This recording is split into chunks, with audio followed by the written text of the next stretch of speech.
This is my first time using gouache paints, and I'm using the RX palette, which came in jelly-like cubes and they're quite pigmented, so I was really interested to see how this would work for a bright composition idea I had in mind.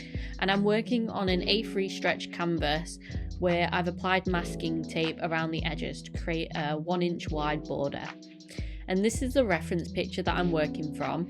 I don't really plan to recreate it entirely and realistically, instead it's more of a source for direction and placement. So my plan for this piece is to do a bright landscape in a consistent palette, so I'm planning on mainly using purples, yellows and greens with brown and blue accents. So I start by applying a base coat to this area, which will be bushes, and there's about 4 greens in the palette and I'm using 3 of them here. The middle shade is the base coat and I'm using the lighter and darker greens to define the bush and add more depth. Once that layer is finished, I move on to creating flowers, and rather than doing every single one intricately, I'm more interested in creating a suggestion of a spread of flowers and allowing it to be a little messy to give this area texture. And I'm mainly using purples and oranges and replicating these techniques for the bush on the other side of the path. I've added a bit of brown to the base of the bush and spread it throughout to add shadows and create a distinction between the bush and the path, as well as making it a little bit more 3D. And I've mixed a Naples yellow and the burnt umber together to create a muddy path colour. I've then used the browns to carve out the different slabs and to add a bit of detail in between them. And over the top of this, I've added the purples back into the canvas to continue to create a consistent colour scheme.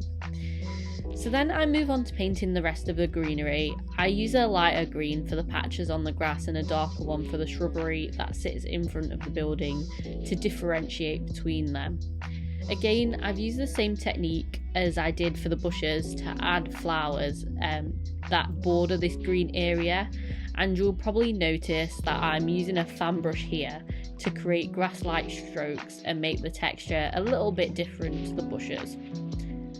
So when I move on to working on the wooden archway, I'm using the burnt umber colour, but making sure not to mix it with anything else as I've done whenever I've used the brown before. And this is essentially just to keep it quite dark and make sure it stands out, because I think this should be a really good focal area. But I do go in with an orange afterwards, just to show where the light hits the wood so it's not looking too flat. I guess this was like one of the hardest areas to paint because this area collides with a lot of the greenery, so I had to make a lot of layers and overlap them in some areas to add a bit of perspective to the piece. After, I move onto the house, mixing Naples yellow and lilac together to give it a background wash. I concentrate the darker purple onto the bottom half of the house and get a little bit more detailed with the brickwork in the top half.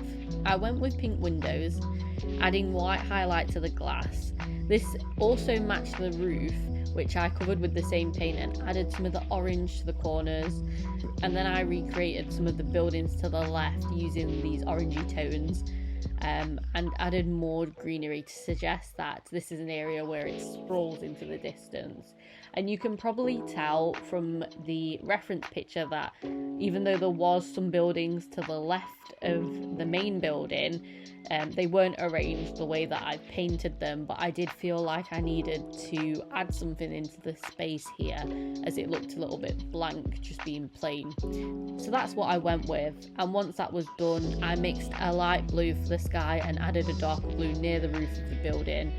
And I did this to frame some of the clouds, and did the exact same when adding the lilac and dark purple to the sky, before going in with a bit of white to refine the clouds and really highlight them and do a sort of circle motion with the brush to create the clouds.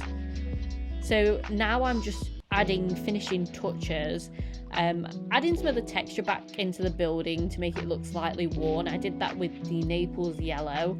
I wanted it to look a bit weathered, as well as lightening some of the areas on the building because they did get a little bit muddy, so I just went back in with the lilac and the Naples yellow to make it look a little bit cleaner. And then the final aspect that I've left is the girl that is walking towards the building. And again, I used the exact same colours, no new colours here. I opted for something less realistic as her skin tone is made up of purples and yellows. I felt as though I needed to bring in more of the blues into the lower half of the canvas though, because it did feel a little bit odd just in the sky and it only appearing there.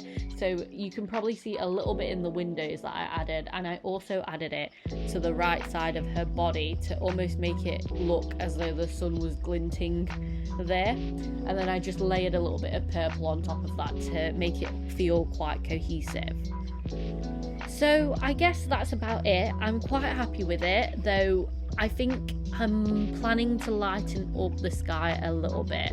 I want to give it more of a baby pink background when I have the chance, because I do think the blue is a little bit overpowering, and even though I did try and add it back into the girl's body, it's probably a little bit too much for, even though it is a sky, it is a blue sky, so that's what you expect. Obviously I wanted to make this a consistent colour scheme, and I think I could better do that if I add some of the baby pinks back up there. So all that's left at this point is to peel off the masking tape. I got quite straight lines with this, but I did have to go back with a clean wet paintbrush and just blur out a couple of areas where the paint had actually seeped under the tape. But it wasn't a problem because of course the water reactivated the paint and there was no discoloured stains left over, luckily. And yeah, it all worked out fine in the end. So I guess that's it, and I do hope that you enjoyed this video and found the speed painting satisfying, hopefully, or if you were interested in these paints like me, you were able to see how the medium works before buying them. So yeah, thank you for watching and hopefully see you soon.